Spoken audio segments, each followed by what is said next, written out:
and welcome back to the Round Table. I am your host, Steven, and today I'll be talking about Romancing the Stone, starring Kathleen Turner, Michael Douglas, and Danny. Wait, hold up. Backwards. Hold on. I had a flashback moment. Sorry. The Lost City, starring Sandra Bullock, Channing Tatum, Daniel Radcliffe, and guest starring, actually, cameo appearance by Brad Pitt.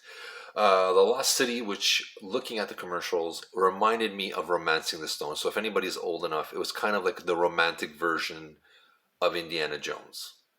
Michael Douglas played the Indiana Jones adventurer type. Kathleen Turner played the damsel. Not damsel. She's not a damsel in distress by any means. But it kind of, imagine Indiana Jones, little less action, a little bit more romance. This is what you got with this. This is what I thought seeing the preview. So Sandra Bullock plays this author who has like a background in archaeology kind of thing, but somehow she turned her novels into romance novels. So you have the archaeology aspect, but it's romance. And on the cover, you have this another old reference to showing how old I am. There's a model on all her albums who looks like Fabio, long blonde hair guy, chiseled chest. Imagine Conan the Barbarian with blonde hair. If anybody doesn't know what I mean, just Google it. Fabio. I'm serious, that's his name. And it's Channing Tatum who plays this. And they're doing a book tour for her last book, Sandra Bullock's last book about these characters. And you can see she's not motivated. She has nothing left to give. Her husband passed away. She doesn't feel the romance. She doesn't feel these characters. And she has to do a book tour in order to really push this book that's really not any good, I think. And she gets abducted by Daniel Radcliffe. Kidnapped, sorry, who believes she knows where actual this legendary lost city of D is, which is kind of reminiscent of one of the adventures in her book. So Channing Tatum kind of goes after her, tries to rescue her because he's in love with her, and but he knows he can't do anything. So he brings Brad Pitt, who's kind of this Navy SEAL kind of guy. Brad Pitt is hilarious in this movie. I loved him. Underrated in this movie. Great cameo in it. Again, it should have been a little. I thought it lacked some, as it's the romance between. Channing Tatum has great comedic skill in this one. I give him kudos for that. He's really good. He's on the mark. So is Sandra Bullock and also Brad Pitt. They're all spot on. There's just something there that doesn't bring the comedy to that, that ha ha ha level. You smirk every once in a while. You kind of go, eh. But there's something missing.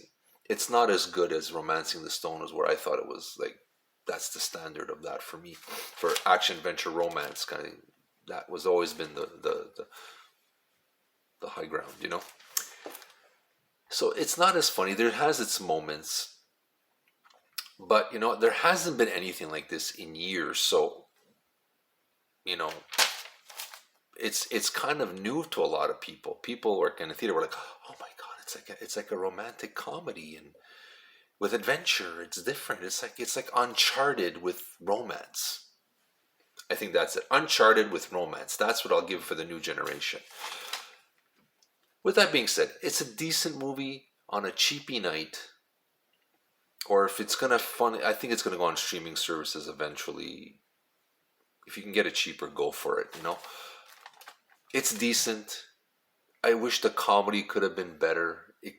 There was potential because you can see they're all on their A game here, but they're not given the material to do it. So hopefully, if this makes a lot of money, I hope they really tweak the script a little bit and make it funny. But other than that, it's a decent time at the theater. I went out. I expected much worse, and it's a decent movie. I've seen much worse. I've seen Uncharted. Sorry, but other than that, Brad Pitt for me stole the show. Again, I'll go back to him. He plays this super killer kind of thing, super like Navy SEAL kind of guy that helps Channing Tatum rescue Sandra Bullock. Daniel Radcliffe actually was good as the villain. He plays this spoiled rich kid whose brother got the big company, so he's trying to make a name for himself by doing this, by going after something that nobody can get to. He was believable. For something that seemed so outrageous, he was believable. Sandra Bullock was good. They're all, like I said, they're all good, but there's something missing in the material. They kind of go, let's make it a comedy. Oh, but let's not make it super funny. But there's some good action. When Brad Pitt does his action sequences, holy cow, he kicks ass in this movie. So I liked him. Channing, I've never been a huge fan, but I give him kudos. He really, for what he was given, he's really good. Other than that, I mean, like I said, Cheapy Night, it deserves a shot. So if it's date night for you, I think I can think of much worse things to do for an hour and a half than that. Try going to the dentist.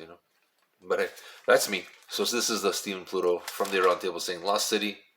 I'll give it like a 2.5 on 5 on this one. It's smacking. It's kind of safe entertainment, if you know what I mean.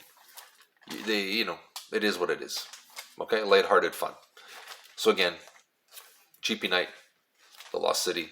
Go see it, and then go watch Romancing the Stone, and you'll see what I mean. And then look up Fabio.